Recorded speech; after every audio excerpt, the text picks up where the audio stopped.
Y no lo olvides, si este video te gusta, dale like, suscríbete y activa la campana.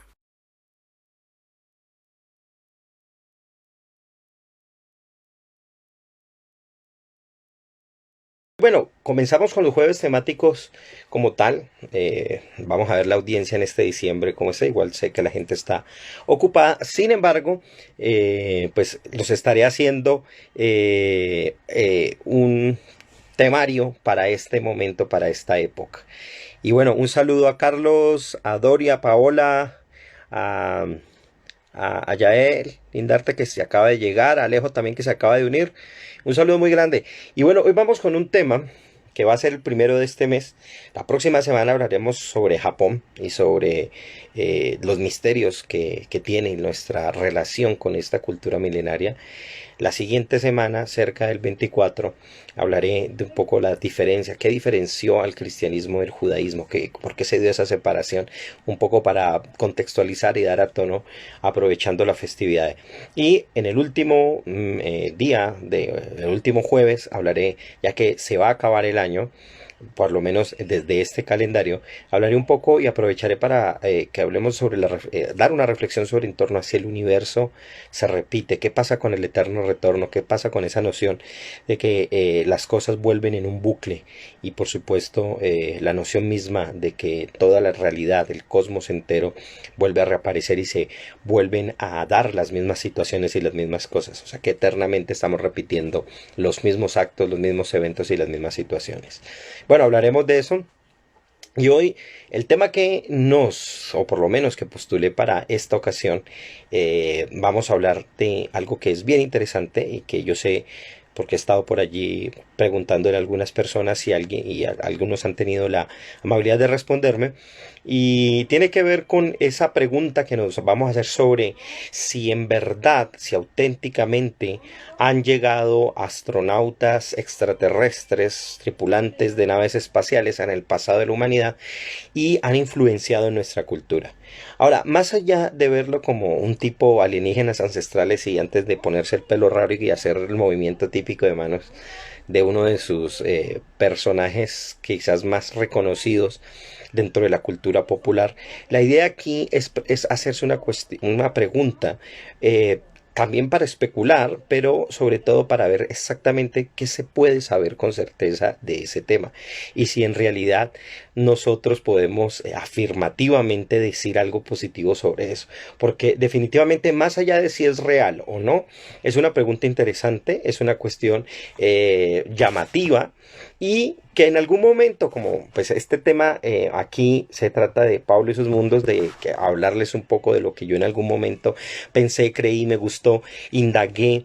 Eso fue un tema que también en algún momento me interesó, especialmente a los 15 años, donde lecturas iniciales, como libros de un personaje del que ya hablaré, muy simpático, este tipo de libros, como El regreso a las estrellas de Erich von Däniken, y otra serie de textos, comenzaron a cuestionar cómo podíamos ver los documentos clásicos de la humanidad.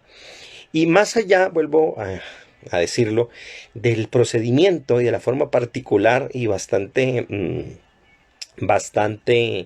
llamativa y casi que excéntrica de ver y estudiar muchos documentos importantes de la humanidad, la pregunta es interesante, después de todo, a pesar de que tal vez el trato que ellos le den en sus documentos, en sus libros, en los textos que hacen, en los documentales, en los videos, en las películas, no tal vez no puedan ser tratados de una manera académica desde la postura que ellos lo han hecho, ¿no? Sin embargo, sigue siendo interesante. ¿Y por qué? Porque en últimas es una cuestión sobre qué es lo que pasa con la realidad, con nuestro mundo, de dónde viene, qué es lo que lo ha hecho surgir. Y igual no importa hacia dónde haya desbocado este tipo de reflexiones, sino sobre todo saber qué tipo de respuestas se le han dado y si en realidad o no son válidas. Y más allá de eso es hacer el ejercicio de pensar. No obstante, como lo vimos en un capítulo pasado, cuando me preguntaba sobre si existe una humanidad o un tipo de civilización mucho antes que la de los seres humanos, Yo les mostraba que los periodos de tiempo de la humanidad, de la Tierra, son extensísimos y los periodos del universo mismo son demasiado grandes y efectivamente se pudiera haber dado en algún momento un tipo de cosas de esas, pero en realidad hay pruebas, se puede saber, son los textos tipo la Biblia, los Puranas de la India, el Ramayana, por ejemplo, o el Mahabharata, dan testimonio de este tipo de cosas. Llegaron seres de otro planeta a nuestro pasado humano y tuvieron influencia y volvieron para las mentes de estas personas de carácter primitivo una suerte de dioses, y que son ellos los que nosotros estamos adorando en la actualidad a través de una cantidad de ideas, cultos, concepciones, y que han pasado como parte de la cultura. Pues esa pregunta es interesante y no deja de ser llamativa, y por eso pues vamos a explorarla aquí.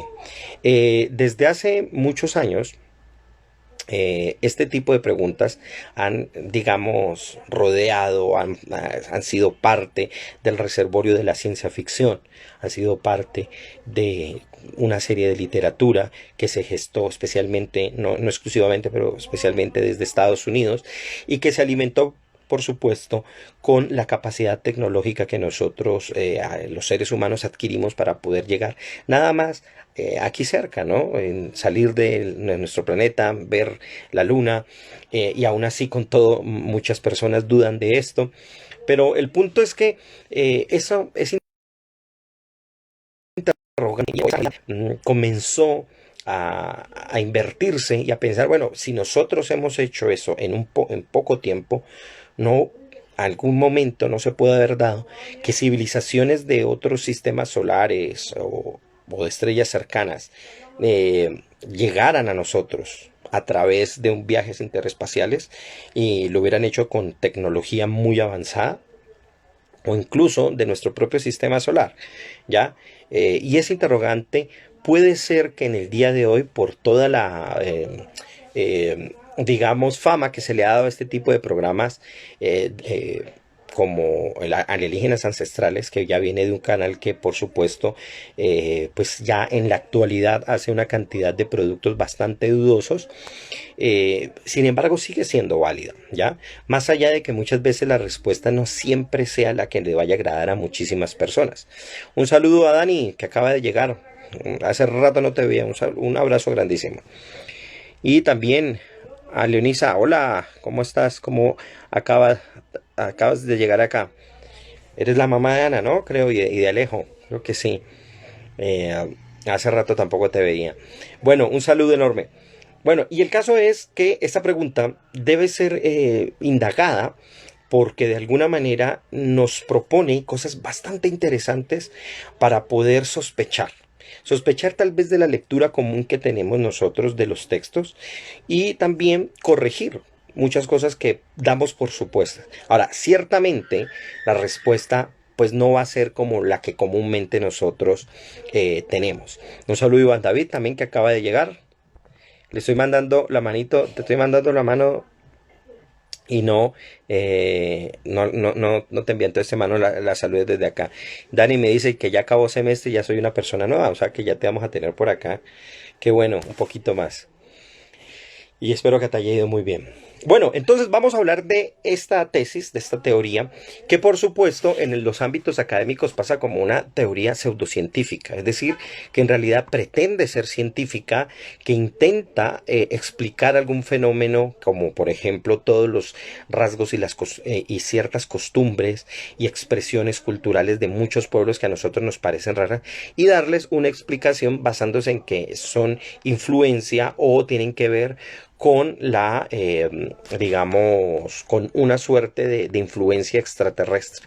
Y ojo, porque para muchos de los promotores de estas ideas, en realidad casi que es simplemente cambiar la palabra, ya sea ángeles, arcontes, demonios, cambiarla simplemente por la palabra alienígena o extraterrestre, como para darle un sentido más de carácter moderno, ¿no? Esta hipótesis se conoce también de muchos nombres. Una de ellas, por ejemplo, es la llamada hipótesis del paleocontacto, porque se sumen, y ojo porque esa es una forma muy restrictiva de verlo, la digamos que el concepto de alienígena o extraterrestre ancestral es para hablar de etapas de la humanidad, incluyendo incluso abarcando incluso la histórica, y la hipótesis o el nombre de hipótesis de paleocontacto es para darle una manera, digamos, más restrictiva y hablar de todos los contactos que posibles seres extraterrestres tuvieron con la humanidad en un pasado antes del histórico, antes de que hubiera unos registros, digamos, un poco más juiciosos. Libros como el Ramayana, el Mahabharata, los mitos griegos o la misma Biblia son mucho más nuevos. En realidad son tremendamente recientes en comparación con la historia de la humanidad. La Biblia tendrá 3200 años en sus partes más antiguas, o por lo menos en las historias que ella relata. Lo mismo más o menos los Vedas, y esto en realidad es nuevo en relación a nuestra historia. El ser humano como Homo sapiens tendrá unos 100.000 años y sus antepasados se remontan a unos 1.000.000 de años hacia atrás, más o menos, pues dando unos números en redondo. Y la idea detrás de todo esto, pues es sostener que han sido los extraterrestres los que han visitado a la Tierra y que han, de algún modo, sido responsables de influir en los seres humanos para generar o procurar unas nuevas condiciones que cambiaran su situación primitiva. Y por supuesto, esto con las diferentes épocas han tenido una cantidad de transformaciones y de acuerdo a los encuentros, a las pruebas, a la forma de leer ciertas culturas y sobre todo interpretar los encuentros arqueológicos, pues ha cambiado de acuerdo a ciertos autores. Tres de los cuales, que son digamos las cabezas de este asunto, ya los mencionaré en algún momento, que son, digamos, ya algunos, ya uno lo mencioné, que es Erich Bogdaniken, y él es quizás uno de los personajes más destacados de todo esto, y que es, digamos, yo siempre lo comparo, porque además nace y está durante ese mismo periodo, es todo lo contrario a lo que es un Carl Sagan, ¿no? Es un anti-Carl Sagan, donde todo lo que toca lo fabula en torno a la idea de que los extraterrestres, por supuesto, influenciaron nuestra cultura. Y él es prácticamente el padre intelectual de Giorgio Staukalos, que es el personaje este de History Channel, de los memes, ¿no? De la cara y de decir todo aliens, todo resolverlo con aliens. Bueno, el caso es que estos extraterrestres se supone, basado en esto, ahora, él no es el principal, el que originó, ¿no? Ya ahorita comentaremos un poco eso, pero sí centraliza la idea y la expone de una manera popular. El punto es que sean los extraterrestres que sean, ellos influenciaron a la humanidad, se volvieron sus dioses y comenzaron a crear un culto total en torno a ellos basándose en elementos tecnológicos que por supuesto se supone los seres humanos de ese entonces no podíamos entender sino como en carácter de magia o de poder. Y esto, por supuesto, es bastante interesante, ¿no? Y no en vano, este tipo de ideas fueron las que se popularizaron pronto porque tenían de algún modo cierto sentido o hacían sentido para la mayoría de las personas. Y en ese sentido, teniendo en cuenta esto, pues hay que destacar que fue muy popular este tipo de ideas y sobre todo, no exclusivamente, pero sobre todo, en la década o a mediados de los años 60 y durante toda la década de los 70, inclusive hasta los principios del años 80, creció y se generó una gran cantidad de literatura en torno a este tema.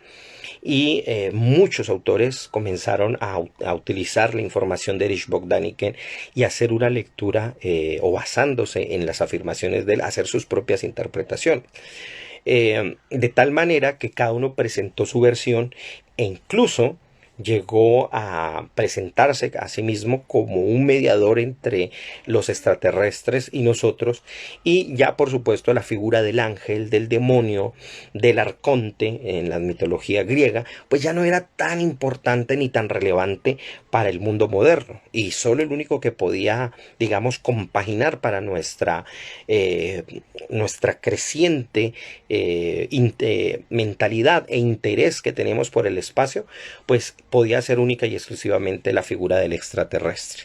Era una época muy fuerte donde se crece, se aglutina mucha información en torno al espacio y por supuesto también salen obras populares de la televisión como Star Trek y luego en el cine como Star Wars, que van a inundar y van a recrear parte de la imaginación de las personas de ese entonces. Entonces hay que darse cuenta que este periodo es un momento álgido y efervescente para que surjan este tipo de ideas. Ahora bien, y un saludo a Ian, que Yarbau, que acaba de llegar. Un saludo enorme, no te había vuelto a ver hace rato aquí en los jueves temáticos. Bienvenido. Bueno, otro de los nombres, por supuesto, que también incluso es más restrictivo de esta teoría, es el llamado creacionismo alienígena, porque hay unos que incluso llegan a afirmar que no solamente ellos fueron los que iniciaron la cultura, sino que fueron los creadores de los seres humanos. O sea, nos crearon a nosotros y, digamos, procuraron valerse de nosotros para distinto tipo de cosas, entre ellas, y la más, quizás más popular y la que más ha quedado en la cultura, es simplemente para esclavizarnos, basándose en supuestas traducciones que uno de los autores también que vamos a hablar aquí hizo, especialmente de traducciones del sumerio, de textos cuneiformes. Pero bueno, grosso modo, veamos a ver cuáles son los puntos que sostienen para que entendamos y podamos ver y diseminar y diferenciar y analizar estos motivos que están allí internamente, para darle un poco más de finura y filigrana a este asunto.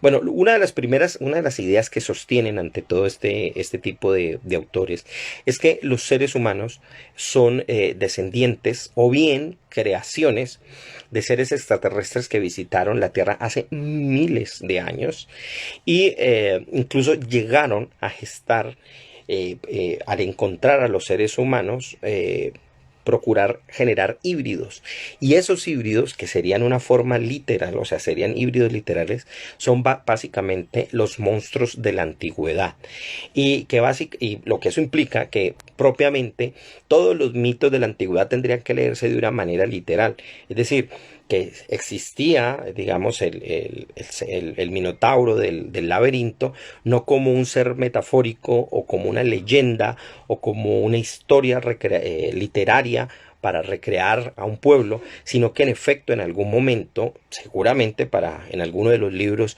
de estos expositores de esta idea, existió un extraterrestre o una serie de extraterrestres que efectivamente hicieron la mezcla y combinaron ADN de un ser humano con un toro y crearon este tipo de criaturas. Entonces, todo ese tipo de criaturas, no solo de la mitología griega, que quizás es una de las más populares, sino de cualquier otro lugar del mundo, pues darían cuenta de las visitas de extraterrestres a nuestro planeta.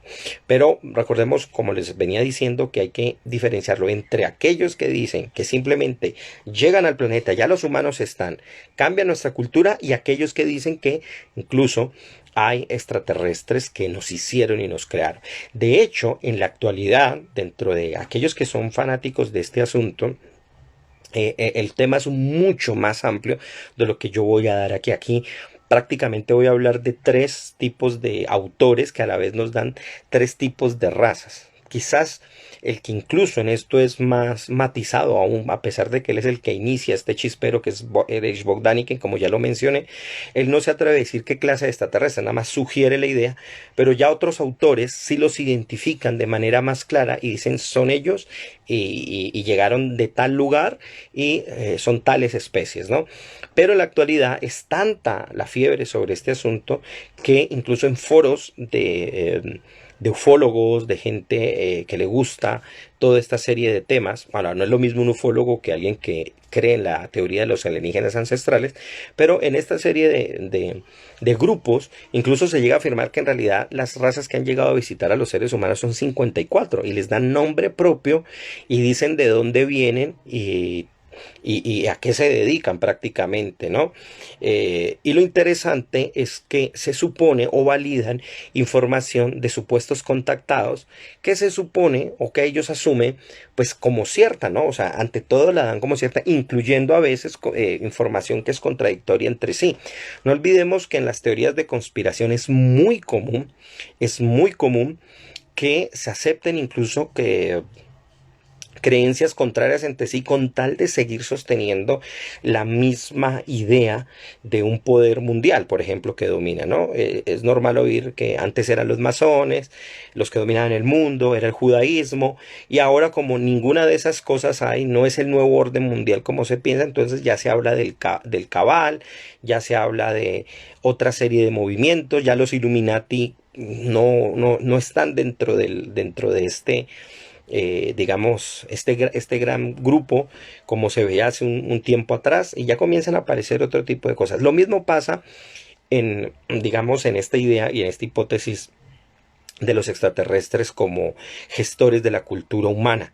Y es que de acuerdo al contactado aparecería una raza o una especie distinta. Y ojo porque aquí hay algo interesante que entender y es que es el empleo, digamos, equívoco de muchísimas de las palabras. Una de ellas, por ejemplo, hablar de razas extraterrestres cuando estaríamos hablando de especies de seres alienígenas que llegarían de otros planetas. Un saludo a Bastidas que acaba de llegar por acá. Ahí le mando su manito. Bueno, otra de las ideas que también son parte de este tipo de credo, podría decirlo así, es que prácticamente gran parte del conocimiento humano, sea la religión, la cultura, incluso algunos se atreven a decir que las costumbres propias como el matrimonio, las leyes, la agricultura, la economía, son producto de lo que los visitantes extraterrestres impartieron a la antigüedad. Y de algún modo ellos lo hicieron calcando o haciendo que los seres humanos calcáramos una suerte de cultura madre que ellos ya tenían. Lo interesante es que es una forma de explicar procesos muy complejos que los antropólogos durante años hemos tratado de explicar en libros que tal vez a las personas no sean mucho de su agrado por la extensión, lo aburridos y tal vez lo extensos que pueden llegar a ser. Una cosa es hablar de un libro de antropología donde se explica cómo es una cultura y cómo son sus operaciones, que puede ser de este tamaño, a un libro de Erich Bogdaniken donde él en pocas páginas y con frases muy interesantes pero que son de dudosa pues al examinarlas no se pueden sostener, pero que son llamativas y que resuenan fácilmente en las personas que no tienen tiempo de examinar la evidencia. Entonces van a gustar muchísimo más, tiene mucho sentido. Sobre todo cuando examinamos grandes obras, la típica, ¿no? Las pirámides como las grandes obras que se hicieron a lo largo de siglos, como ya saben muchísimos arqueólogos, que ciertamente la técnica precisa y exacta tal vez no se conozca, pero que hay registro a lo largo de muchos siglos de cómo se fueron haciendo este proceso a lo largo, a lo ancho de toda Egipto, y cómo hay una suerte de evolución desde una serie de tumbas muy elementales, pasando por las mastabas hasta llegar a una serie de pirámides cada vez mejor hechas, ¿no? Porque en realidad las pirámides en Egipto no son tres, esas son las conocidas, las que todo el mundo ve popularmente, pero hay muchísimas más en torno al Nilo que no son las que por lo general suelen mostrársele a el visitante. Sí, entonces todo esto de la cultura, lo que está nombrando aquí Leonice de las pirámides, todos los lugares que hay en torno a ellos, suelen asociarse con una cultura extraterrestre por lo raro y lo exótico que nos parecen. Pero ojo, eso exótico y eso raro nos parece es porque quienes lo han leído así es una cultura moderna, europea, que, atención, siempre tendió a desdeñar o por lo menos a infravalorar a las culturas nativas de ciertas regiones porque consideraban que no podían hacer ciertas cosas o que si las hacían tenía que tener otra suerte de explicación. Por eso, incluso en la antropología aparece una tendencia que se llama una gran corriente teórica que se llama el difusionismo.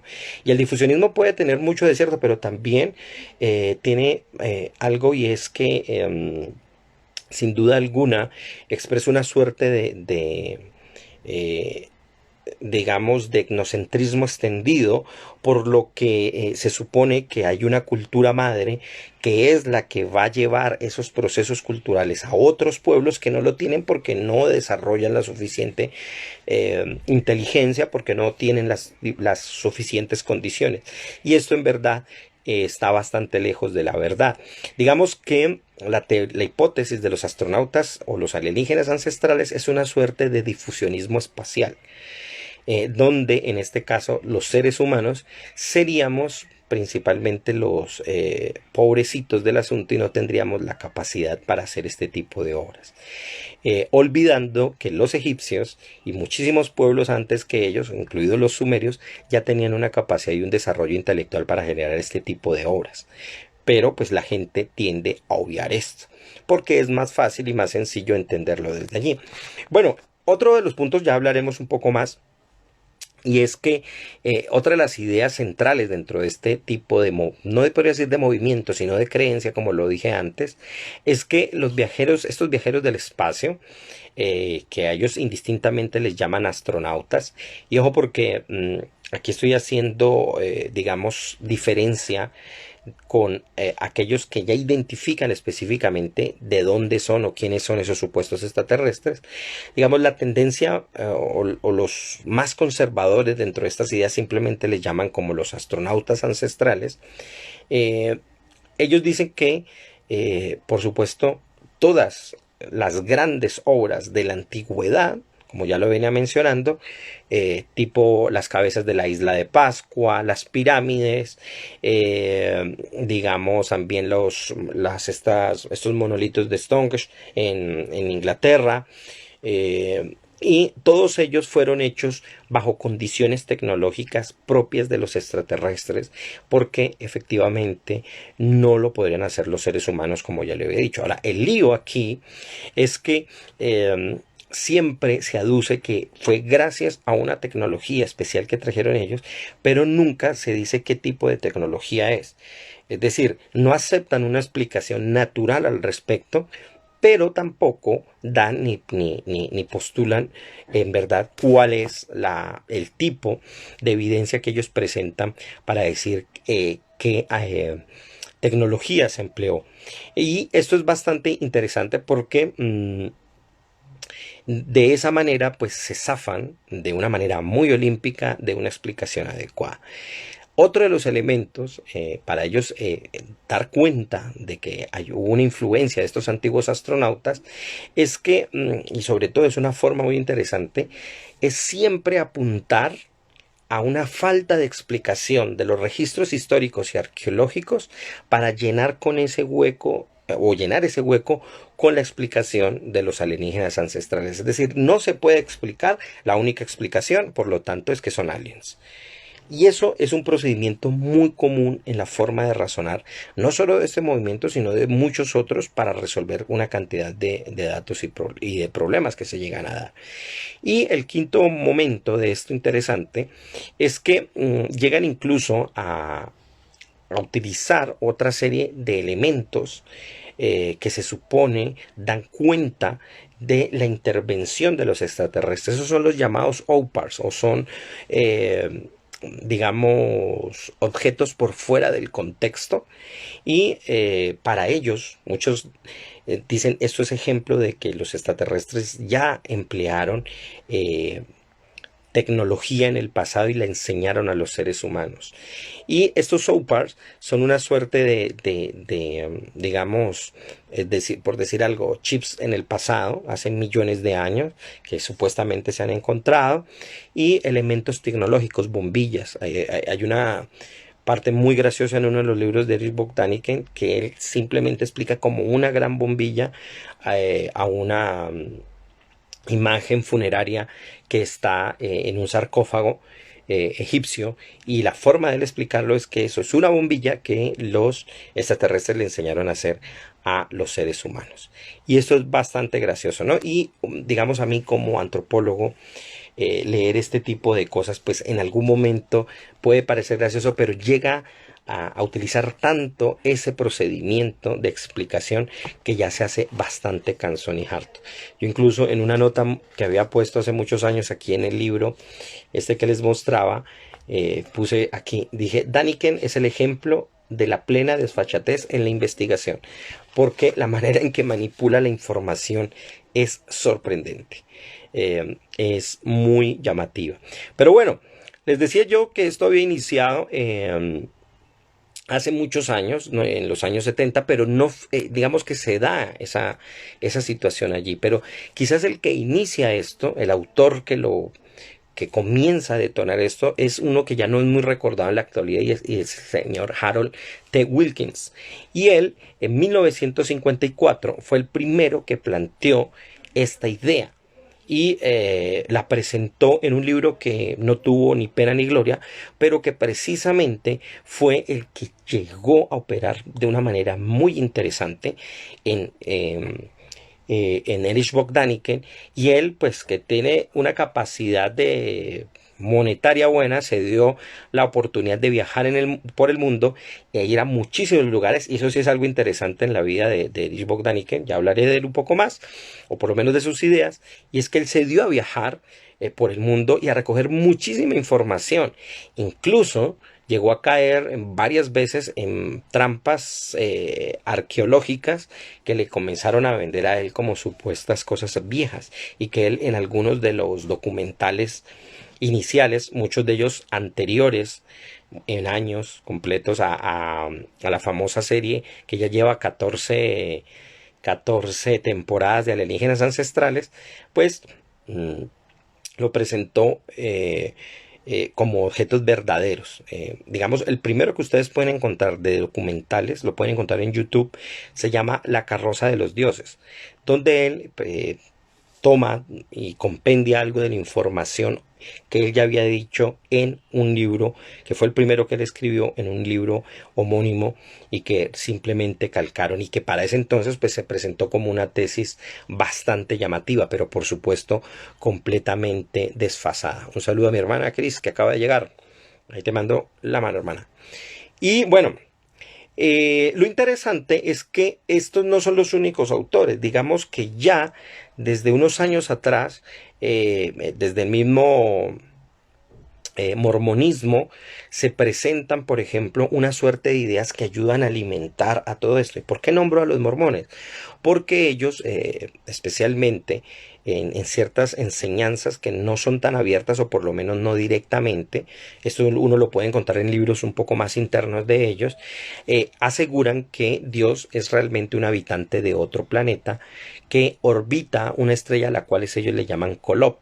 Y que se supone está revelado en un libro, entre comillas, secreto. No es que sea tan secreto, lo van enseñando al cabo del tiempo cuando una persona entra a ser parte del mormonismo, que se llama, es un manuscrito atribuido a Abraham cuando estuvo, o el libro de Abraham, que se supone vivió cuando él estuvo en Egipto, y allí se le enseñó sobre la estancia de Dios. Y ojo, porque estos elementos planetarios ya van a comer, si bien estaban en la antigüedad, en los mismos astros, en la astrología, aquí se van a renovar y van a tener mucha relación con la naciente ciencia del momento, y se van a comenzar a relacionar mucho más, y digamos que se va a hacer un calco, y eso es lo que va a permitir decir simplemente, mire, lo que llamaban ángeles, lo que llamaban espíritus en la antigüedad, en realidad eran seres extraterrestres. O sea, hoy con nuestra tecnología, hoy con la capacidad de explorar el espacio,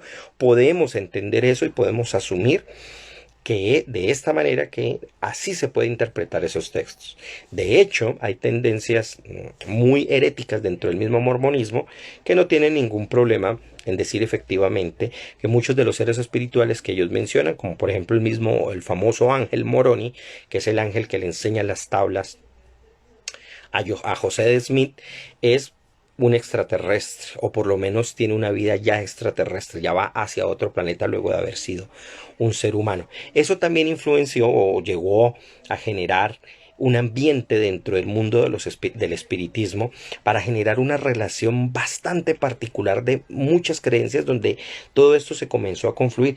Y en los años 50 precisamente también surge un libro muy popular que hasta el día de hoy incluso tiene un grupo de lectura. Ellos no se consideran una religión, pero es muy popular en la actualidad, y es el libro de Urantia.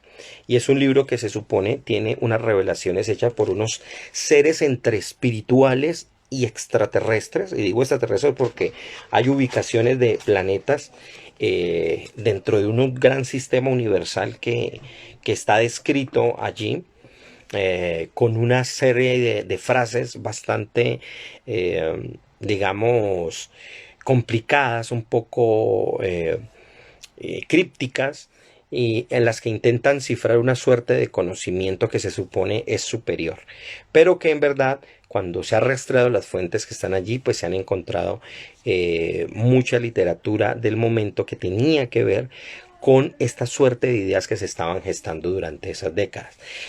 También, por supuesto, tenemos el antecedente de la cienciología, que es un movimiento que precisamente se funda desde un autor, de un escritor de ciencia ficción, y él comienza ya no solamente a volver sus cuentos parte de la literatura, sino que comienza a volverlos parte del culto que él va a armar.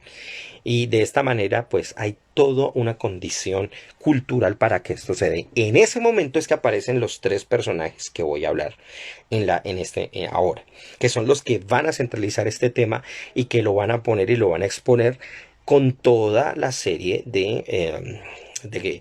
digamos, de problemas investigativos, metodológicos que ellos hacen, pero que igual es bastante interesante la manera que lo hacen, o por lo menos desde la cultura popular es llamativo para muchísimas personas. El primero, como ya lo dije, que ya lo mencioné, es el autor suizo Erich Bogdanike. Él es quizás la persona más importante dentro de este movimiento, porque es el que en todos sus libros centralizó una cantidad de cosas que estaban dispersas en muchos autores y los relacionó con una suerte de evidencias que él se supone recogió de muchos lugares del mundo a los que él visitó, y eso, como lo digo, hay que acotárselo a él. O sea, él económicamente tenía la capacidad y buscó de la manera, no sé, financiándose como, si su propio bolsillo, o con mucha gente que lo patrocinó para eso,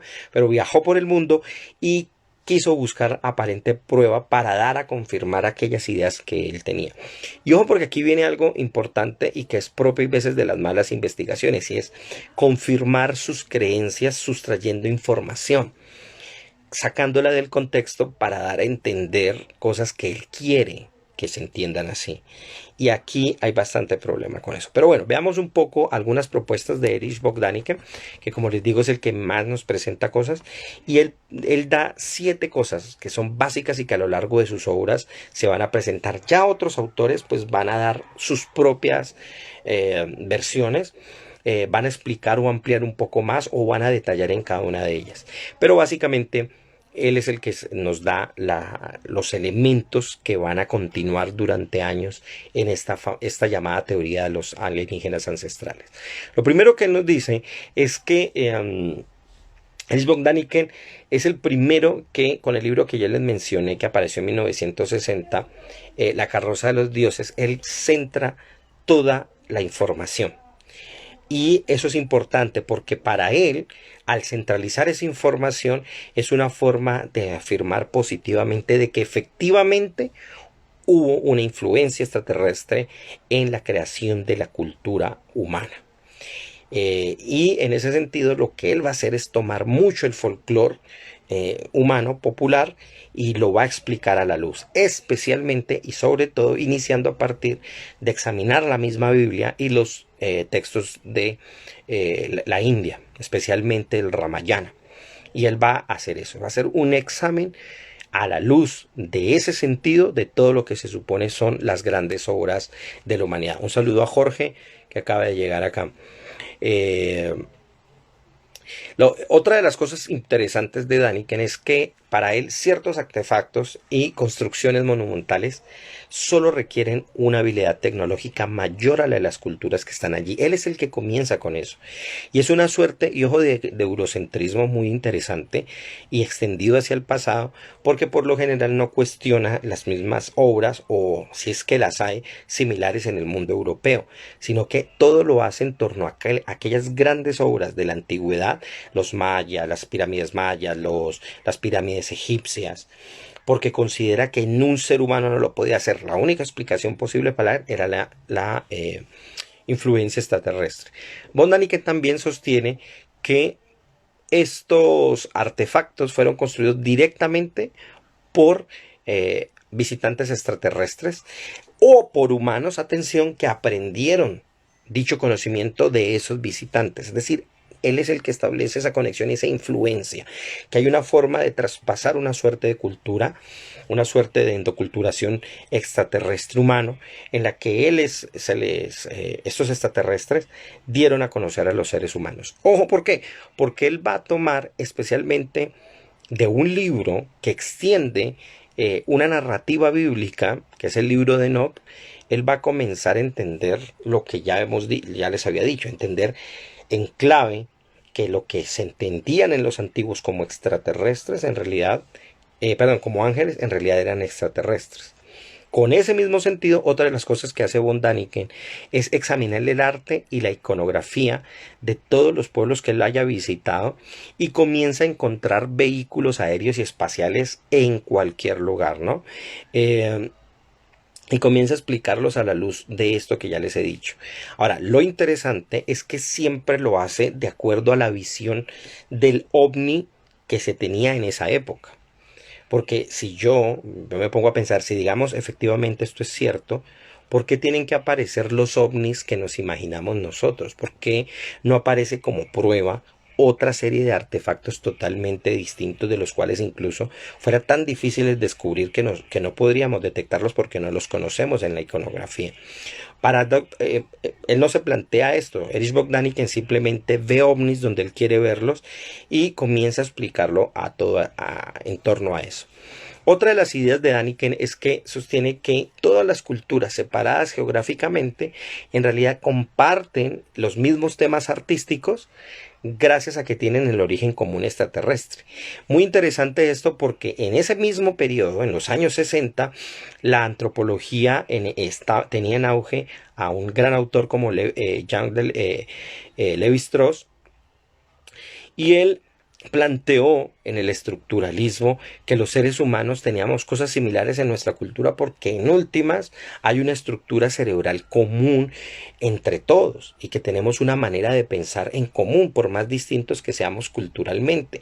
Nada más que esas cosas cambian porque nos relacionamos ecológicamente y materialmente con otros elementos, y por lo tanto tenemos la oportunidad de hacer nuestros relatos, de hacer nuestros objetos con los elementos del entorno, no siempre con los mismos. Para Daniken, él se pasa esto por encima y simplemente dice: las cosas se parecen es porque han tenido la misma influencia, y esa influencia es necesariamente extraterrestre, pero de algún modo le está dando una explicación, así no sea muy adecuada. Otro de los elementos que son típicos de la interpretación de Daniken es hablar de las religiones como el encuentro, es el resultado del encuentro con alienígenas. Ya lo había mencionado, o sea, los extraterrestres de hoy eran los ángeles o los dioses del pasado. Pero este punto es interesante porque aquí ya nos viene a hablar de cómo se originan las religiones.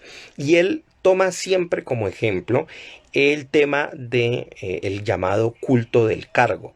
Los cultos cargos eran un culto que nace a principios del siglo XX, cuando embarcaciones y avionetas procedentes de Estados Unidos o de cualquier otra parte del mundo, pero del mundo tecnificado, llegaban a esta zona y los nativos de allí se quedaban sorprendidos por la cantidad de comida que traían o que podían ellos dar a los nativos cuando se encontraban en sus viajes. Y cuando se van dando cuenta los antropólogos y los exploradores que llegan a la zona, que comienza a haber un culto en torno a estos proveedores de alimento. y ellos los veían, ellos pensaban y decían, no, es que ellos vienen de otras tierras lejanas, estamos hablando de humanos, que tienen, viven en un mundo divino y superior. Entonces él tomó ese ejemplo de ese culto cargo y lo volvió análogo a lo que pudo haber pasado en un encuentro entre una civilización humana muy precaria y los seres extraterrestres. ¿Qué hizo? Dice Daniken. Pues lo que hicimos los seres humanos fue divinizar a estos seres extraterrestres, que también eran finitos, que también tienen ciertas condiciones físicas, tal vez con mayor tecnología, pero que en algún modo no eran todopoderosos, estaban limitados, pero cuya tecnología pues podía hacerse pasar con magia. Ahora, esto es interesante, pero tiene un problema bastante grande, y uno de ellos es de carácter lingüístico. Pero que apunta también a una creencia muy tonta que tenemos sobre la gente del pasado, y es pensar que por el hecho de ser personas del pasado eran más tontas y precarias para entender muchos fenómenos y cosas, y esto es totalmente falso. Por un lado, en cuanto a lo lingüístico, sería muy fácil para cualquier persona del pasado diferenciar claramente entre un ángel, un dios, un ser espiritual y un ser extraterrestre.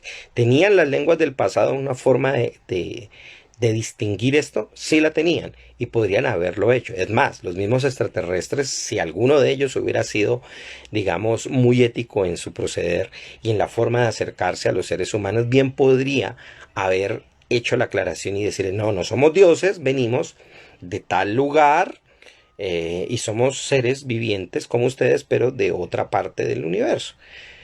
Podrían haberlo hecho. Ahora, ¿por qué lo digo? Y alguien me dirá, pero bueno, ellos lo podrían haber tomado simplemente como seres superiores.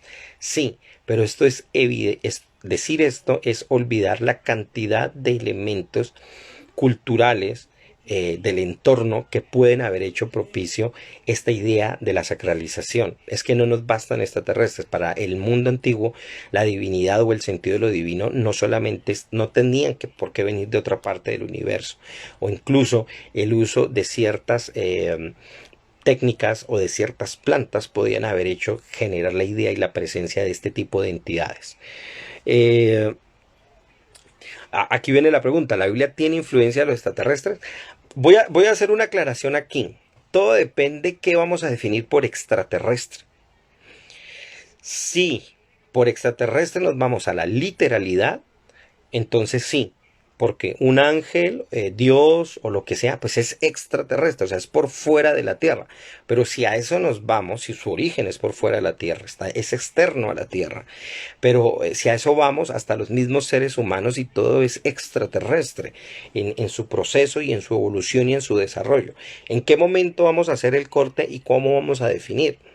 Si vamos a definir que por extraterrestres entendemos seres venidos de otros planetas que llegaron hasta nosotros, es muy difícil saberlo. Es muy difícil saberlo porque en realidad lo que se presenta como elemento de prueba para eso se puede explicar de mil maneras más, que son más lógicas, más posibles, más evidentes, y que se alejan por completo de una hipótesis como esta. Bueno, yo ni siquiera le diría hipótesis, le diría conjetura. Se alejaría muchísimo. ¿Un ángel es un extraterrestre? Pues sí, porque viene por fuera de la tierra enviado por Dios. Acuérdense que la palabra ángel significa simplemente mensajero. Yo personalmente, en cuanto a el arte de traducir la Biblia, siempre he criticado el uso de conceptos y palabras griegas que se han calcado simplemente y se pasaron al español. Por ejemplo, palabras como ángel, la gente lo espiritualiza de una manera bastante extraña cuando en realidad significa mensajero, ¿ya? O por ejemplo la palabra bautizo en el Nuevo Testamento, muchas personas y muchos debates se dieron durante siglos si era por aspersión o por inmersión.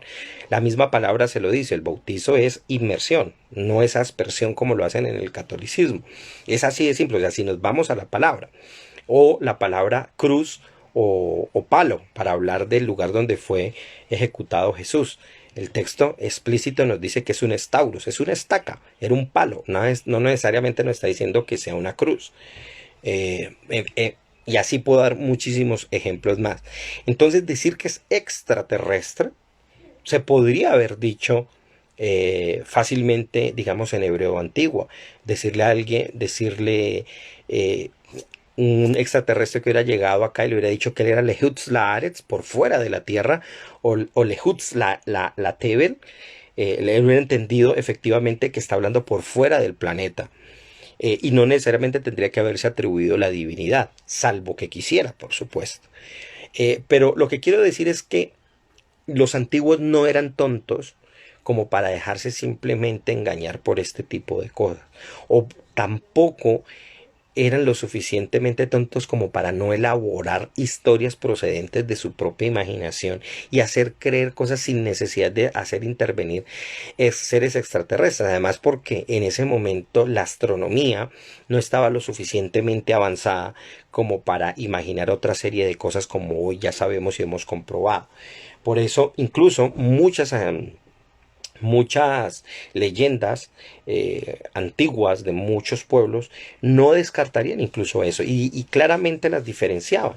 De hecho, en la misma tradición hebrea se diferencia claramente entre un ángel, un dios o Dios frente a un ser de otros planetas. La tradición hebrea nunca ha negado pero tampoco enfatiza sobre la gran posibilidad de que existan seres de otro planeta y nunca lo han dicho específicamente que hayan llegado de otros lugares. Simplemente eran seres espirituales que Dios enviaba de X lugar sin identificar el planeta.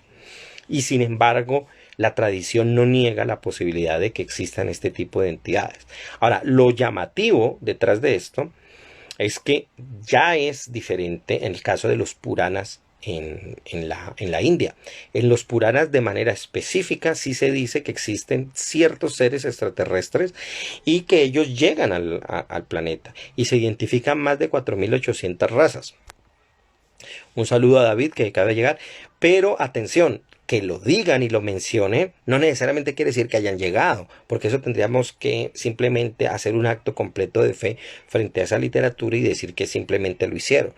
Eso es, la gente olvida que los seres humanos tenemos imaginación tanto en el pasado como ahora, y así como yo puedo inventarme, mucha gente ha inventado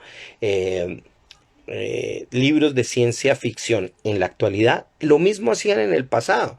La diferencia es que muchas veces los libros de ciencia ficción de la actualidad, de la antigüedad, terminan sacralizándose. Y bueno, y de hecho también en la actualidad se ha hecho mucho. Ya les mencioné el caso de la cienciología, que inician por un escritor de ciencia ficción y terminan creyéndose mucho de esto. Es más, y más adelante voy a hacer un especial sobre esta gran novela, Doom. La estoy leyendo y me ha parecido fascinante. Y el contenido de esta novela es tremendamente filosófico, ecológico y religioso. Y vale la pena hacerlo. Alguien en un futuro lejano que desprenda del contexto de dónde surge Doom, perfectamente podría hacer eso un libro de corte sagrado, por decirlo de algún modo. Bueno, otra de las ideas que Dani que nos dice es que él afirma que las tradiciones orales y escritas de la mayoría de las religiones efectivamente, o sea, sí contienen ejemplos de visitas de seres extraterrestres. Y el ejemplo más típico que él pone es la llamada descripción que Ezequiel, el profeta Ezequiel, hace del llamado carruaje divino, ya la Merkabah, que es parte incluso de uno de los secretos de la Kabbalah, entender este pasaje. El asunto es que para Daniken él echa por fuera la borda toda explicación mística, esotérica, interpretativa del texto y comienza simplemente a decir de manera inmediata que era una nave extraterrestre, olvidando y pasándose por alto la cantidad de comentarios que han existido para entender los arcanos, los misterios que hay allí. Entonces, eso es interesante, pero es muy llamativo cómo él llega incluso a transformar y hacer un proceso no exegético, sino eisegético, es decir, saca del contexto todos los elementos que componen el texto y termina volviendo eso otra cosa totalmente distinta. Y eso es una cosa bastante grave y difícil. Además, porque digamos, las interpretaciones que se han hecho de este tipo de pasajes en realidad se enriquecen muchísimo más cuando no simplemente las simplificamos bajo el rótulo de decir que es una nave extraterrestre. Además, que si lo fuera, sería una nave extraterrestre bastante irregular, muy extraña y poco eficiente. De hecho, en el caso de los llamados vímanas de la literatura de la India, por años muchas personas que leen este tipo de cosas como aparecen en los Puranas, pues se quedan fascinadas, pero cuando uno entra en detalle a ver cómo se componen estas naves, pues claramente no pueden ser naves reales. ¿Por qué? Un vímana, para aquel que no sepa, es una nave o un castillo celestial que, de acuerdo a la literatura, especialmente los Puranas, por ejemplo, el Vishnu Purana o el Srimad Bhagavatam, el llamado Purana el sexo, los dioses se desplazaban en naves que volaban por sobre encima de la tierra, pero cuando uno va a ver qué contienen esas naves, uno diría, bueno, me podría hablar de tecnología, tal cosa. No, está hablando de elementos de la mitología, de las costumbres nuestras, y las exponen allá. Es parte de la imaginación, sin duda alguna. Pero el problema es cuando pensamos volver esa imaginación realista. Eh, ¿Sería posible que existieran este tipo de naves? No lo sabemos. O sea, en la imaginación es posible, pero en la vida real y en las pruebas es muy difícil identificar. Además, porque incluso esos vímanas, dentro de los componentes que hay, llegan incluso a tener madera como parte de sus elementos que se hacían. Es simplemente lo que hacían en la literatura sánscrita es poner a un castillo que volara, ¿ya? Lo cual podría perfectamente nacer de fenómenos como el llamado Fata Morgana, que es una forma de visualizar ciudades o castillos en el aire hechos a partir de un fenómeno que se genera en las nubes. Pero bueno, de ahí viene y aparece otro de los autores, y este sí es uno bien interesante, porque sin duda alguna toma la tesis de Däniken, pero le da un contenido mucho más específico, y él ya comienza a hacer afirmaciones tajantes. Däniken no nos dice quiénes ni cuándo vinieron, sino que posiblemente llegaron y que hay rastros en la literatura. No es más, pero nos dicen qué tipo de extraterrestres es. Él mismo, incluso hasta el día de hoy, no se casa con ninguna teoría específica para decir, ojo, venían de tal lugar y de tal planeta. El que sí lo va a hacer es el señor Zacharias Sitchin. Y ojo, porque este personaje es muy importante dentro de esto, y en la actualidad es uno de los pues él ya murió, pero digamos su obra es la que va a tener uno de los pesos decisivos en una cantidad de personas que creen mucho en la intervención de unos personajes llamados los Anunnaki. ¿Quién no ha oído hablar de algún modo de los Anunnaki o de los Nefilín de la Biblia? Resulta que él escribió un libro llamado Las Crónicas de la Tierra, y en realidad es una serie, ¿no?, que se llama así, Las Crónicas de la Tierra, y cuyo primer libro, que se llama el 12º Planeta, él gira ese texto en una suerte de interpretaciones que Sitchin le hace a los escritos antiguos de Sumeria. Y especialmente esos, también va a leer la Biblia, pero lo va a comenzar a interpretar a su manera. Y lo interesante es que, aunque él dijo que eran traducciones de estos documentos, con los años se ha visto que efectivamente no son ningunas traducciones, que él fació muchísima de la información, que tradujo mal una cantidad de términos. De hecho, cuando él, supuestamente especialista en el hebreo antiguo, traduce en la Torre de Babel la palabra nombre, Shem, que aparece ahí cuando dice el texto, nos haremos un nombre al hacerla, es decir, se harán famosos al hacer la Torre de Babel. Él traduce la palabra Shem como cohete, es decir, nos haremos un cohete. Y es chistoso porque acuérdense que estos autores lo hacen basándose en la tecnología, casi que calcando la tecnología humana del momento. En la actualidad sabemos que los cohetes son ineficientes y que se está buscando cambiar la forma de transportarse en el espacio. Es decir, de acuerdo a la tecnología que existía en el momento, igual que los vímanas. En los autores sánscritos imaginaban a los vímanas, es decir, estas naves, como les decía, basándose simplemente en los castillos que ellos veían de sus reyes, que los ponían a volar, pero que prácticamente no tenían nada de una nave espacial o los elementos necesarios para que un objeto material se eleve por sí mismo bajo un impulso, digamos, de un tipo de combustión, ¿no? El caso es que Singin, él ya comienza a teorizar de manera específica, digo teorizar entre comillas, porque para él dice, los antiguos dioses de Mesopotamia en realidad eran seres procedentes de un planeta que se llamaba Nibiru. Y para Singin ese era el 12º planeta. Ojo, porque estamos hablando de la astronomía de la época en que incluía a Plutón. Como parte de los planetas del sistema solar. En la actualidad, Plutón no se tiene como parte de los planetas en la lista, no porque no lo sea, sino porque es un objeto de un tamaño muy pequeño en relación a todos los objetos que están dentro de la zona, y no alcanza a cumplir las condiciones de planeta. Por eso se le llama, junto a Makemake, o junto incluso a lunas de Plutón, es prácticamente un planeta enano. Muchas de las lunas, de hecho, de Saturno y de Plutón se piensan que eran planetas pequeños que quedaron allí atrapados. Plutón perfectamente podría hacerlo. Lo que pasa es que está en una órbita tan lejana y está en un circuito que está junto a otra serie de objetos y asteroides que es bastante pequeño. Pero para la época, en los años 60, cuando Shinkin escribe, también se le estaba considerando un planeta. El caso es que Shinkin asegura que este planeta tiene una órbita alrededor del Sol, es decir, es el último de los planetas. De ahí procedían estos seres, y este planeta gira a 3.600 años en torno al Sol.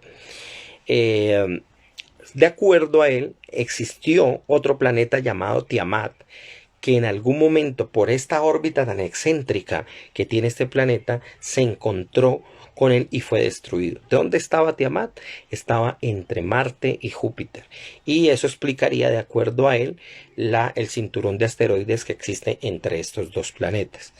Pero hay más cosas que dice él. De acuerdo a Singin, existieron 50 Anunnakis que llegaron a la Tierra desde el planeta Nibiru y vinieron a nuestro planeta buscando minerales, especialmente oro, para poder generar elementos electrónicos, elementos tecnológicos que les pudieran servir en sus viajes espaciales. El problema era que, como habían venido tan poquitos, según eso, ellos se cansaron, comenzaron a trabajar y generaron un proceso, hicieron su laboratorio genético y tomaron, no sabemos si no recuerdo bien en la hora si es un mono o algo, pero el caso es que hicieron a un ser, y a ese ser le pusieron el nombre de Adapa.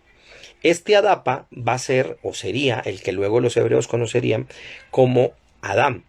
Y resulta que estos Anunnaki hicieron estos seres humanos, o este Adapa, este Adán, simplemente para esclavizarlo. Y luego pasó el tiempo, estos Anunnaki abandonaron la tierra, y de ahí vendrían todas esta serie de tradiciones, especialmente la de los Nefilim de la Biblia. Resulta que en el capítulo 6 del Génesis se cuenta que cayeron del cielo, o más bien se generaron por unos seres que cayeron del cielo, una serie de descendencia llamada los Nefilim, que significa precisamente los caídos, pero cuya traducción al mundo griego quedó como los gigantes, y desde ahí es que viene esa idea de que hubo gigantes en la antigüedad, por lo menos tal como en la Biblia se lee, y que algunos lo asimilan que son los gigantes que se mencionan en muchas de las leyendas de otros pueblos, incluido, pues, por supuesto, la mitología griega. El punto es que, si bien esto es llamativo y esto es interesante, el texto que va a ampliar esto es un libro apócrifo muy importante, y del cual digamos, los adeptos a esta creencia, esta idea de los astronautas antiguos, son supremamente fanáticos de este libro apócrifo, y es el llamado libro de Enoc, porque en el libro de Enoc se un poco más esta narrativa del Génesis, y ya no solamente se dice que estos ángeles cayeron, que vinieron y descendieron, y que Dios los castigó por enseñarles ciertas artes a los seres humanos, sino que además da los nombres, a dónde llegaron, el castigo que recibieron por parte de Dios, especialmente porque les enseñaron las artes mágicas, las artes oscuras, y comenzaron ellos a influenciar el mundo para el mal. Generaron un tipo de relación especialmente con las mujeres de ese momento, y de allí aparecieron o tuvieron una descendencia, de los cuales uno de los últimos descendientes de este tipo de seres iba a ser nada más ni nada menos que el mismísimo Goliat, que sería uno de los últimos Anakim, uno de los últimos gigantes que llegó a existir de la antigüedad. Entonces, el problema aquí con Senjin es que él, yo creo personalmente, donde él hubiera dicho prácticamente que eso era una obra literaria, le hubiera ido muy bien. Pero el asunto es que aquí él lo volvió algo real, donde él dijo esto sucedió en la antigüedad humana, y fueron los Anunnaki, los 50 que llegaron acá, que en la tradición judía, en la tradición del libro de Enoch, son 200 ángeles, 200 literalmente los llama los vigilantes, llegaron a la tierra y enseñaron muchas artes mágicas a los seres humanos. Y ellos, se supone, pues hicieron y generaron la influencia cultural. Lo interesante aquí es que, y el gran problema con la obra de Zecharia Sitchin, es que en realidad falsea la información, traduce mal y comienza a transformar muchos de sus libros en torno a lo que iba apareciendo y lo que le iban preguntando, porque claramente las contradicciones y las pruebas no dicen eso. Cuando se examina evidentemente los textos sumerios cuneiformes, claramente se da uno cuenta, y hay muchas páginas para ello, donde se puede ver, incluso si usted no sepa sumerio, hay cantidad de páginas que traducen al inglés. La mayoría de todas estas cosas están en inglés, y le van presentando en realidad el texto que está diciendo, y no nada tiene que ver con lo que él dijo, tiene que ver, eso sí, con la enseñanza de la astronomía por parte de unos dioses y por el aprendizaje de una suerte de escribas que lo transmitían. El punto es que no todas las escuelas sumerias tenían la misma forma de enseñar las cosas, las historias varían muchísimo, las formas de transcribir los nombres cambian bastante, las palabras y los conceptos son totalmente transformados de acuerdo al periodo en que esto se escribió, y nada tiene que ver con los relatos. Y en cuanto a lo que afirma de la Biblia, pues simplemente es otra falsedad,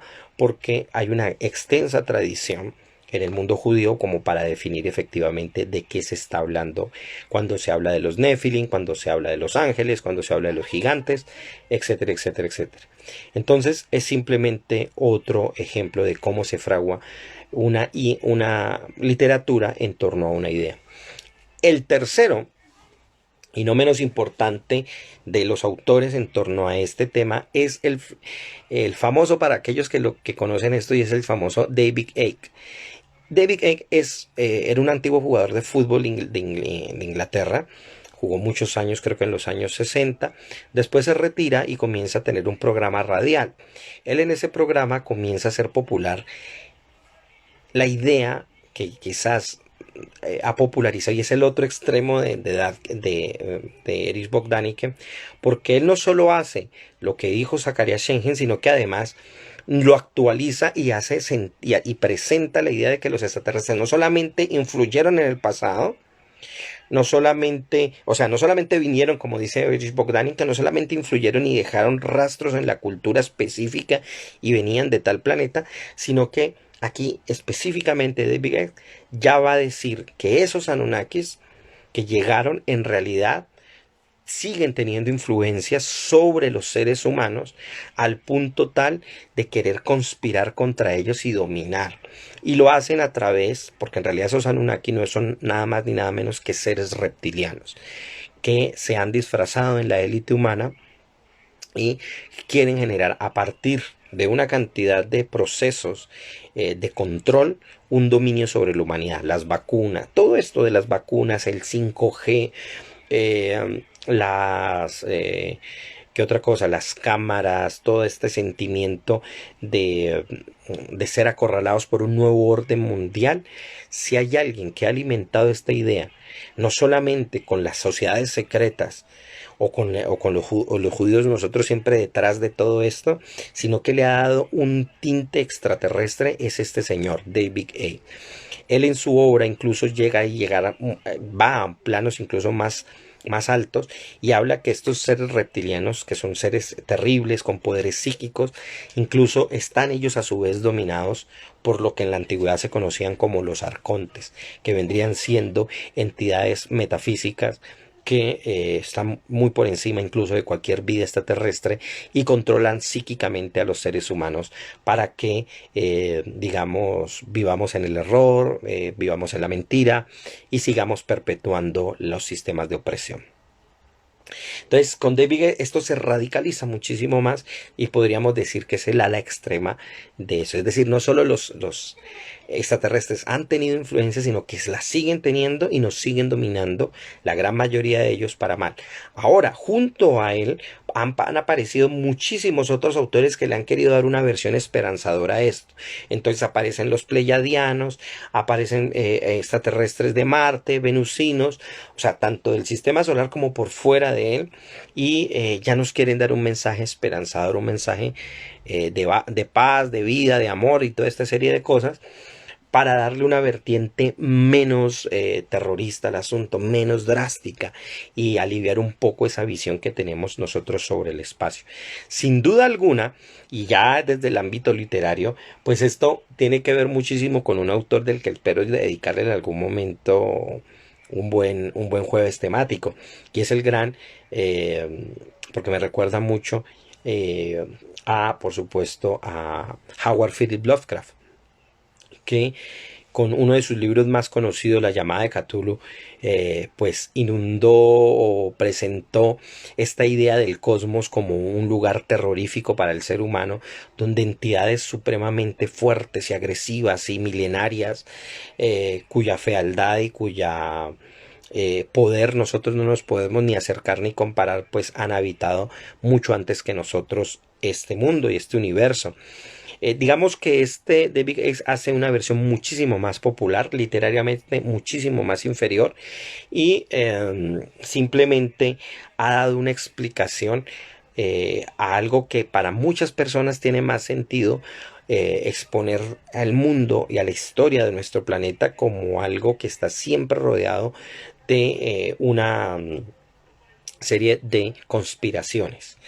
Bueno, el punto es que durante ese mismo tiempo, dos autores, ya científicos en este caso, y un saludo a Alejandro que acaba de llegar, dos autores importantísimos escriben un libro bellísimo que si lo llegan a encontrar, no duden en comprarlo. ¿Quiénes son? O más bien, ¿qué libro es? Primero, antes de decirle quiénes son. El libro se llama Vida inteligente en el universo. Es de 1966. Y lo escriben dos grandes astrofísicos. Uno de ellos ya muy conocido por todos, que es, por supuesto, Carl Sagan. Pero el primero, y no menos importante, sino que en su tiempo fue muy famoso, es Joseph Stanislavski. Él fue un ruso importantísimo. Lo que pasa es que acá en Occidente no llega mucho esa información. Pero ellos escribieron un artículo, donde dedicaban a pensar esta posibilidad de vida inteligente. Pero atención, lo hicieron siempre basándose y especificando que eso era una especulación, ¿ya? Y ellos se imaginaban qué pasaría si seres de otro planeta hubieran llegado a la Tierra y hubieran diseminado sus ideas y sus creencias. Lo interesante es que aquí incluso el mismo Carl Sagan, en una forma de concesión, comienza a ver en algunas de las leyendas humanas una tal vez posibilidad de que esto se hubiera dado, especialmente las narraciones mesopotámicas de aquel famoso hombre pez, que que llegó a a las orillas del Golfo Pérsico, sale del mar. No se sabe procedente de dónde, pero la tradición lo pinta con cierta escafandra y de cierta manera bastante rara y extraña. Y él fue el que les impartió el conocimiento a los seres humanos y les enseñó la matemática, la astronomía. Y él mismo, especulando, atención, dice que tal vez puede ser que en algún momento eso se hubiera podido dar a partir de un encuentro, que no se puede, ojo, descartar. Pero atención, y aquí viene lo importante.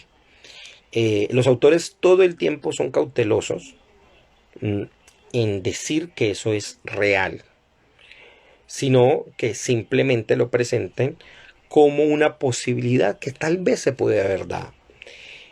Y Carl Sagan es muy enfático al decir que eso puede haber sido posible, pero es algo no probable. Ya, perdón, es algo que no ha sido probado y que mucho menos es probable. ¿Por qué? ¿Por qué no es algo probable? Y aquí es donde viene cómo uno amarga la fiesta en este tipo de cosas. Resulta que el universo no solamente es tremendamente extenso, sino que en realidad toda la imaginación, tanto de Big Ace como de Erich Bogdan y de Zacharias Sitchin, cumple más bien con los imaginarios que nosotros tenemos en posibilidad de imaginarnos, de pensar sobre el universo. Pero en realidad yo creo que la cosa es muchísimo más complicada que encontrarse con Anunnakis, ángeles, Nephilim o este tipo de cosas.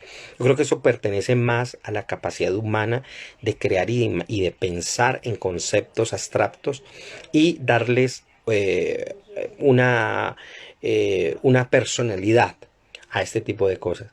Pero el asunto de la vida extraterrestre es más complejo porque en realidad yo creo que dadas las condiciones del espacio, si hay seres extraterrestres, que es lo más seguro, es muy posible que entre todos no nos hayamos conectado por la gran dificultad que implica viajar en el espacio. Entonces, ahora, ¿quiere decir esto que una civilización con millones de años por adelantado no haya podido hacerlo? Sin duda alguna, tal vez, pero mientras no se demuestre, no hay forma de confirmarlo y de decir y asentir realmente esto es así. De hecho, incluso se acaba de descubrir, aunque hay todavía cautelas al respecto, que una de las teorías que salió en los años 90 en la física para generar posibles viajes en el espacio, puede ser que se den las condiciones para generar ese proceso. Que estoy refiriendo a un sistema de viaje que el físico Alcubierre generó, es un mexicano, no recuerdo el nombre, pero el apellido Alcubierre, y él pensó en los años 90 cómo se podría viajar más allá de la velocidad de la luz, porque noticia para algunos, si no lo sabe, incluso la velocidad de la luz es totalmente pequeña e insuficiente para moverse en el espacio. Si nada más Próxima Centauri, que está imagínense el nombre, Próxima Centauri, que está a 4 años luz de distancia de la Tierra, eso implicaría viajar durante 4 años a la velocidad de la luz. O sea, imagínense la cantidad de kilómetros que están allí y es el lugar más cercano que se encuentra, la estrella más cercana. Si vamos a lugares más lejanos, la velocidad de la luz es simplemente no podríamos imaginarnos y concebir la idea de viajar simplemente a esa velocidad. Sin embargo, Alcubierre pensó en un sistema de cómo poder generar un viaje más a la velocidad de la luz, desplazándose por el espacio sin necesidad de destruir la materia que está dentro de la nave. Y eso a partir de una suerte de burbuja espacial que le permitiría a la nave adentro de ella curvar el espacio, desplazarse dentro de él y a la vez no alterar las leyes propias del viaje, de ir más allá de la velocidad de la luz. Es algo bastante complejo, pero más o menos va por ahí. Y por eso ya incluso en términos de la ciencia técnica y física especulativa al respecto, se hablan de velocidades mucho mayor que la luz, como el warp 1, 2, 3, y se comienza a especular mucho más. El punto es que, como lo dice bien Sagan, eso puede ser posible, pero no se ha probado y no puede ser probable. porque las condiciones para que surjan ellos son muy escasas. Y esa es la verdad. Es un poco tal vez triste, es un poco tal vez desalentador para muchos, pero es más importante la realidad que lo que nosotros pensamos. Y no porque lo que pensemos no es que sea valioso, sino que en realidad nosotros tenemos que aprender a ajustar nuestra mentalidad a los procesos reales del mundo para poder plenamente estar satisfechos. Porque cuando nuestra mente va más allá de lo que es posible, se generan casi que neurosis sociales. Y cuando este tipo de ideas pueden haber surgido en algún momento, a mí no me parece en el fondo ni tan mala la idea de Daniken de preguntarse eso, pero cuando esa idea se ve y se choca con la interpretación real y posible de algo, en lugar de huir y de seguir inventando cosas, pues lo más fácil es aceptar y reconocer que no hay una prueba eficiente de eso.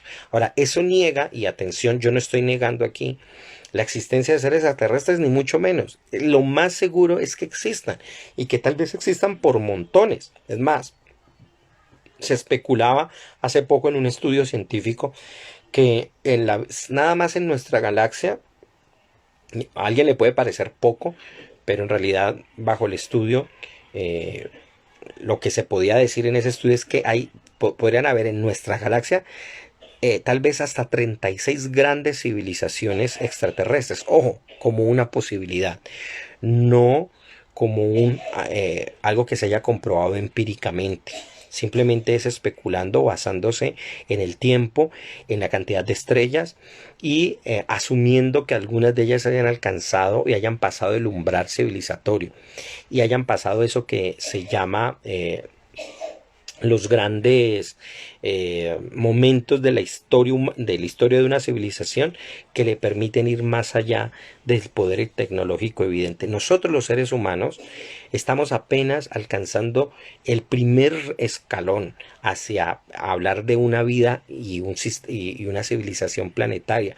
Nosotros todavía nos encontramos con muchos lastres del pasado en términos de entender cómo entendemos la propiedad. Nosotros tenemos un sentido de la propiedad bastante mezquino, que no nos permite entendernos como una entidad global, y eso sería muy importante para poder dar el paso hacia ser una civilización que por lo menos asome la cabeza en el espacio, cosa que para algunos científicos dicen que podría ser supremamente peligroso, porque no sabemos qué hay allá afuera, y en ese caso es muy bueno leer con atención a Howard Phillips Lovecraft. Él estaría muy de acuerdo con eso. Dice Alejo, ¿cómo relacionar todo lo planteado con Futurama? Dibujos animados que parecen una burla, pero en el fondo hay elementos verosímiles que puedan dar pistas. Sí, sin duda alguna, Futurama es la gran obra de Matt Groening. A mí me parece que es realmente la gran obra. Los Simpson ya están han sido muy chéveres, pero están muy supervalorados. Pues sí, han sido gran obra, pero sin duda alguna Futurama ha ganado más, y el que los ha visto sabe que ahí hay mucho trabajo y que sin duda alguna han explorado todo este tipo de temas, sobre todo porque, bueno, es el año 3000. Ya los seres humanos han hecho parte de su cotidianidad el encontrarse con otros seres extraterrestres, y ciertamente esto en algún momento va a llegar. Sin duda alguna, un antecedente de esto, y que también se menciona y de algún modo desde el principio es una clara influencia de la serie, es Star Trek, ¿ya? Donde nos plantean eso. No en vano, también en otros momentos aquí en los jueves temáticos trabajé el tema de la paradoja de Fermi. Es precisamente por qué no encontramos seres extraterrestres si se supone que deberían haber. O sea, la gran paradoja, siendo que el universo necesariamente debe estar poblado de vida, pero ¿qué pasa? ¿Por qué no la encontramos? Y luego, cuando hablé de modo contrario, ¿qué pasa si llegan los extraterrestres? ¿Tendríamos un comité de bienvenida? ¿Cómo nos organizaríamos socialmente? ¿Qué nos cambiaría eso? Yo creo que Futurama ya se planteó eso, ya llega y ya se ve a la sociedad humana. Y lo interesante es que muchas veces nosotros pensamos que los extraterrestres van a llegar a invadir, a imponer, a hacer eso. Es porque en últimas estamos pasando nuestro sistema de pensamiento a ellos y estamos generando una imagen. Pero en realidad la cosa va a ser mucho más compleja, porque si efectivamente llegan extraterrestres, uno no sabe en qué condiciones llegan. Pueden estar huyendo, pueden ser una secta, pueden ser gente que ha sido perseguida en su propio planeta, pueden ser personas con otro sistema, y al decir personas ya los estoy presentando de nuestra manera, pueden ser personas con otras capacidades totalmente distintas, pueden estar llenas de miedo ante lo que les ha pasado, nada más por tener que enfrentarse a otra vida. Es decir, hay tantas posibilidades que por eso es que yo digo que reducirlo a esta visión de todo lo que hay allí es francamente empobrecedor. Yo creo que está mucho más allá de lo que nosotros podemos pensar, que ciertamente hay que generar especulaciones y esas especulaciones son muy importantes. Y en ese sentido, yo creo que lastimosamente autores como Erich Bogdanich que no aprovecharon su propia capacidad de interrogación. Es más, yo valoro mucho de la capacidad de cuestionarse y preguntarse muchas cosas. Pero la terquedad de decir es que esta es la visión con que hay que asumir y entender la historia. Cuando en realidad muchos de los intereses y preguntas podrían haberse trabajado de una manera mucho más no solo científica, sino más audaz y aprovechar para indagar desde la ciencia ficción. La ciencia ficción, como lo vimos también en otro caso aquí con mi invitado, es una posibilidad de especular y de tener la posibilidad de pensar qué puede pasar y qué podríamos hacer eventualmente en esas condiciones. Futurama sin duda alguna es eso. Y también me llama la atención porque si hay un elemento que también va a jugar allí mucho es el humor, cómo pensamos las cosas, cómo nos vamos a comunicar, cómo ir al baño. ¿Qué vamos a hacer para atender a esta gente? Y si nos invaden, y si nosotros tenemos la posibilidad de invadirlos, ya un poco también lo que se ha planteado en Avatar, y lo que también en Doom está clarísimo, ¿no? Y es un poco la invasión del ser humano y la obsesión por tener cierto poder, o bueno, no cierto poder, sino mucho poder a los lugares donde él va llegando. Todo ese tipo de cosas van a jugar y van a estar allí presentes, y me parece a mí que, y yo lo digo como antropólogo, eh, debemos generar espacios de especulación para poder trabajar en temas que seguramente nosotros no vamos a poder vivir, pero que es bueno hacerlo para que cuando eso se dé, quienes ya les toque vivir esto no tengan trabajo que comenzar desde cero, sino que ya generaciones previas, sus antepasados intelectuales ya lo hicieron. Por eso a mí me parece importante hacer este tipo de ejercicios mentales para poder legar ese conocimiento. Es decir, todo este tipo de cosas me parece que hace parte de esa cultura, que más allá de si esté o no de acuerdo y si tienen o no la razón, creo que eso no es lo importante. Hay veces, no me gusta tampoco la manera, hay veces despectiva en el que algunos físicos o astrónomos tratan o consideran a las personas que llegan a pensar así y creen o consideran que son personas no inteligentes o mal informadas o que no tienen ningún conocimiento de ciencia, cuando en realidad no tienen mucho que ver con eso. Al contrario, hay interés, hay necesidad de conocimiento, la gente se está interrogando. El asunto es aquí es mostrar y evidenciar efectivamente qué es lo que tenemos. Por supuesto, este tipo de libros no tienen mucho sustento, pero no quiere decir por eso que no nos estén planteando algo interesante, que no podamos indagar desde allí, que no podamos explorar otras cosas de una manera distinta. Y por eso yo considero que esto es un tema valioso, más allá de la especulación, más allá de si toca o no nuestras creencias. Y por eso lo considero un tema de Pablo y sus mundos. Bueno, muchas gracias a aquellos que participaron. Son las 9:30 exactamente. No me gusta demorarme más, me parece que los puedo llegar a aburrir, pero espero que este tema les haya gustado, que indaguen muchísimo más. Hay tantas cosas que averiguar sobre esto y todo lo que se puede llegar a pensar y sobre todo a generar para hacer muchísima más ciencia ficción. Porque yo digo que de tanto escribir ciencia ficción, en algún momento alguna de esas va a calzar o va a ser muy semejante a algo que tal vez nos enfrentaremos en algún momento en la realidad o que se va a aproximar sin duda alguna. Por eso es tan válido y por eso el auge de estas obras en cine, en televisión y bueno, en general una cantidad de cosas. Un saludo muy grande, gracias a todos los que estuvieron y a los que no estuvieron también gracias porque sé que hay veces me preguntan por el programa. Aquí está para volverlo a ver. Con el tiempo volverá a estar en YouTube y mientras tanto aquí en los espacios de, del Instagram.